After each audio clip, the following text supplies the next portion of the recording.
Right now, only 5 states conduct all their elections by mail, but social distancing may force many others to, at the very least, expand their vote-by-mail options. That hasn't gone over well with some voters and politicians accustomed to physical polling places. Why do you think it is that there's resistance to vote by mail in many parts of the country still? Washington State is so far out in front of the rest of the country that they just can't wrap their brains around it. It's their systems and their culture. So we're working with them and helping them try to anticipate having a really dramatic increase in their absentee voting. Right now, obviously, a lot of people, a lot of states are switching over to vote by mail for the first time. How many of them are calling you and your colleagues in Colorado and Oregon saying, help us figure this out? Pretty much all of them.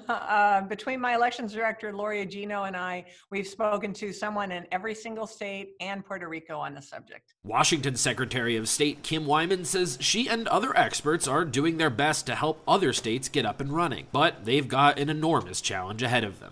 You have to have high-speed sorting equipment, you have to have personnel, and they just don't have any of that infrastructure built up. And so it's really helping them go from 0 to 100 pretty quickly. Doing so will probably require more money from Congress, Wyman says. That could be a challenge, with the president and other top Republicans often attacking the entire concept of voting by mail. How has that felt for you, seeing that happen within your party, knowing that this is a system that you've been operating here for so long?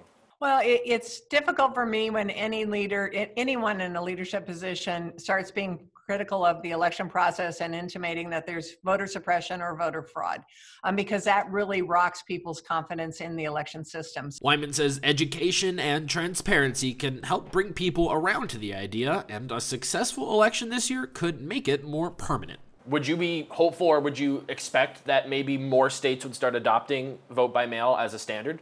I've been saying for the last year or so that within the next 5 years, most Western states will be vote by mail states. So I think this is just going to accelerate it, and it was a path we were already on. Casey Decker, KREM 2 News.